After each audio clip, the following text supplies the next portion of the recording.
Hello. So I had the pleasure of reading Emergency Contact by Mary Dow. Let me get the book real quick.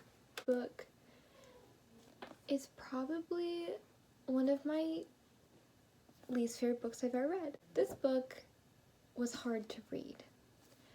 I did not sticky it because while I was reading it, it took me over 3 months to read. Not because I'm a slow reader, but because I seriously could not get into this book, so I kept putting it down and reading other books. And then one day I just decided, hey, I need to finish this before the term or semester ends, so I ended up finishing it. I have been reading love stories since I was little, and I know a good one when I read it. This is not a good one. The plot, I think, is good, but the way she made the plot was bad. I went to the store and I seriously went there to get another book, and I got this one instead.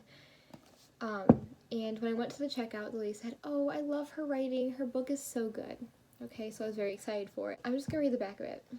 For Penny Lee, high school was a total non-event. Her friends were okay, her grades were fine, and while she somehow landed a boyfriend, they never managed to know much about each other. Now Penny is heading to college in Austin, Texas to learn how to become a writer. It's 79 miles and a zillion light years away from everything she can't wait to leave behind. Sam's stuck. Literally, figuratively, emotionally, financially. He works at a cafe and sleeps there too, on a mattress on the floor of an empty storage room upstairs. He knows that this is a god-awful chapter of his life that will serve as inspiration when he is a famous movie director. But right this second, the $17 in his checking account and his dying laptop are really testing him. When Penny and Sam cross paths, it's less meet cute and more a collision of unbearable awkwardness. Still, they swap numbers and stay in touch via text and soon become digitally inseparable, sharing their deepest anxieties and secret dreams without the humiliating weirdness of having to, see each other. Okay. I'm gonna give a rundown of the book. So this is the spoiler time, okay, right here. This is where I'll be spoiling the book. So if you haven't read it, just skip to the end one and you'll be free. So Penny Lee, she lives with her mom and she hates her mom. And she hates her boyfriend. And she's almost like she's upset at the whole world, okay? And she goes to a school an hour away from her mom to get away from it. And that's the reason she went to that school, was to get away from her mom. And she's going into writing, and she is writing a book while this book is going on. It is probably the most boring book, the book that she's writing, ever. And it makes no sense to the plot line. My mom just texted me if I wanted to watch a movie. It makes no sense to the plot line. There's nothing she's learning from this, and it has little bits of her book in there that make no sense. But it does make sense a little bit because that's her excuse for not going out ever, is that she needs to write the book. And it's just disappointing. His roommate named Jude, whose uncle, ex-uncle, because they were, I don't know how to explain it, their family's messed up, and he works at a cafe and he's only 23, and so they go there and they meet each other. I don't remember the book, I'm not gonna lie. I think they meet each other but they don't talk, and then Sam finds out that he's gonna probably be a dad. He's walking down the street, he's like, "Oh my god, my girlfriend's pregnant." He starts having a panic attack. And then, just guess who's happened to walk by? Penny Lee. And it's funny because the street that he is on and walking on is a main street, and Penny is never seen or heard of walking on a main street ever again after this. So I don't know about that, but so she helps Sam and takes him to his house because he doesn't have health insurance. So he's like, "No, just take me to my house." even though he thinks at the moment he's having a heart attack. So they go back to the house, the cafe, and he just lays down, and she just goes. They swap numbers, and they text, and yeah, there's not much. Penny has like some deep secrets, and Sam finds out he's not a dad at the end, and then like, I don't know, the ending was so dumb. I hated it. Like, he's like, I don't want to be friends anymore. And she's like, Oh yeah, I get that totally. and she starts crying. She's like, I'm upset. and then he's like, he takes her hand. She's like, I want to have a picnic and make out with you the whole time. and it ends there. And I'm like, so I was like upset about that because such a dumb ending. I don't know. This book is just, there's so much in this book that it's annoying. I don't know.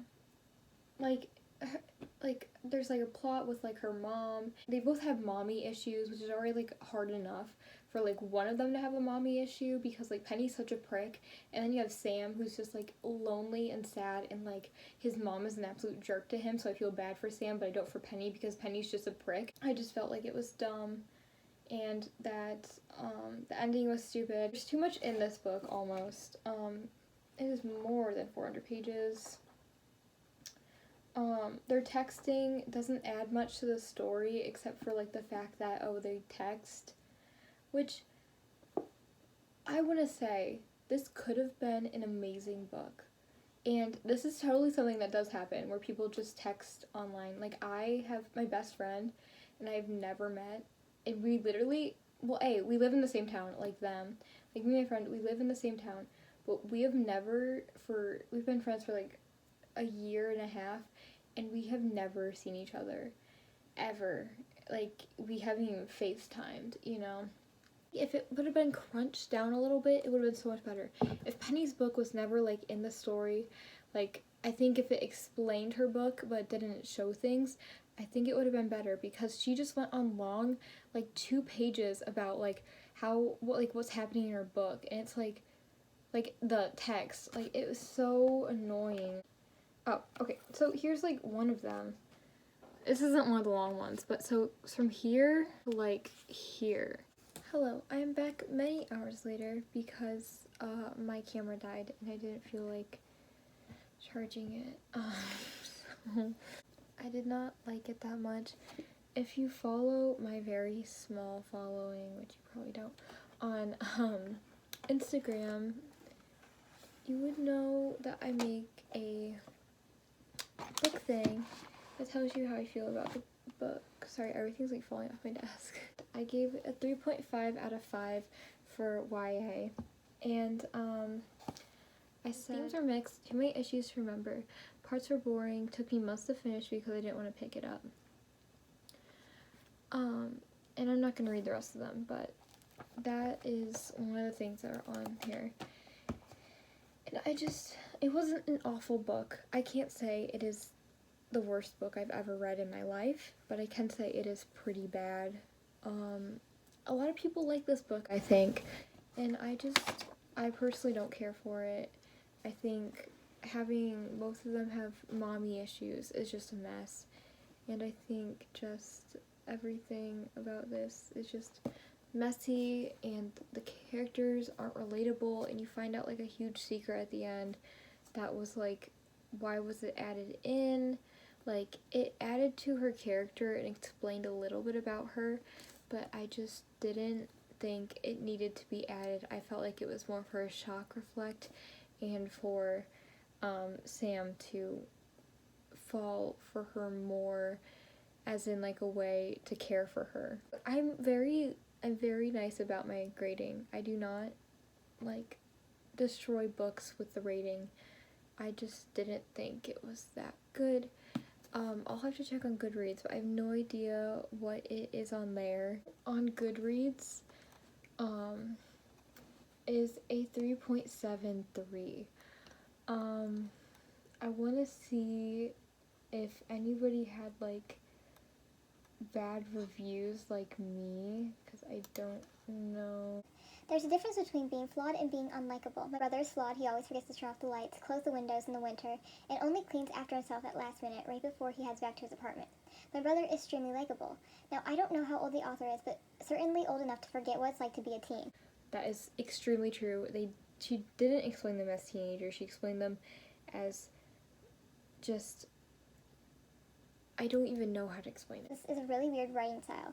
I figured out why. The thing is, the author writes to impress. It's obvious she puts 10 times more effort into writing than in the story and the characters themselves.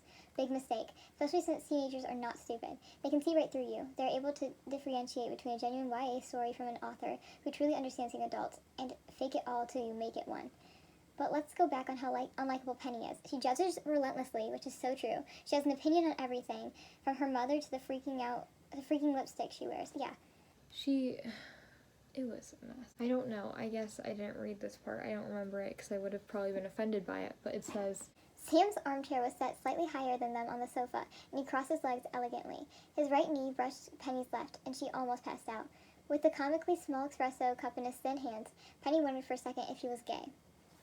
I don't remember reading that, but I'm sure it was in there somewhere. She does not know how to write YA, and that is one of her biggest problems in this book.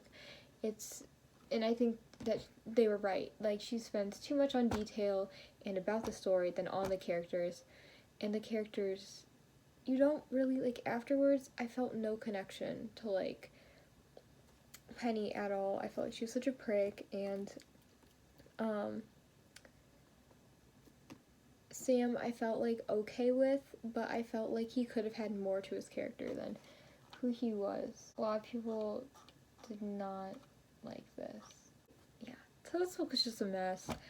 I want to see actually if Permanent Record is at least better. It's 3.58. I sincerely hope that she gets a lesson, and I've read the first 2 chapters of Permanent Record, and I can just see it taking the same path. She does not know how to write for people, but in the story that she's in Permanent Record, I will have a whole video on it, because it is just possibly worse than this, and by the rating it said it was, so like, but this just wasn't my favorite book in the whole world, and I can't blame her because I don't know how old she is. Like, if she's older, I can understand that she is out of touch with, like, teenagers and young adults.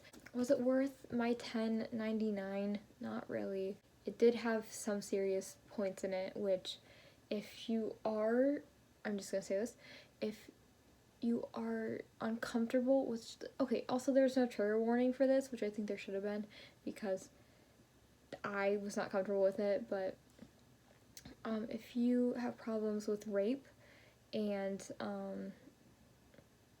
things like that, I would not read this book. It doesn't come until a while, but like, it is so uncomfortable to read, and it's very gross, and I don't know if it actually happened to her or if she just threw it in the story and it sounded super realistic, but whatever it was probably should have been a trigger warning. That is my only complaint that I wanted to really put out there, because I felt like that was a bad decision on her part. I think any book with rape or anything like shootings or rape should probably be put, or suicide even, should be put as a trigger warning, but a lot of books don't do that. But yes, so that was my review. I did not like the book. I think it needs more work, and if she was to do more book, I would suggest it would not be young adult. Thank you for watching. I will have one for Permanent Record soon, hopefully. I have already started like vlogging my journey of reading it, but I cannot read it. I swear to God, it is so bad. So I might just read part of it and put up part 1 of my vlog of reading it, but it will literally take months to come out if I don't, so I will have to do that. But thank you. Okay, have a good night, my lovely folks, or morning or afternoon, whenever you're watching this. So goodbye.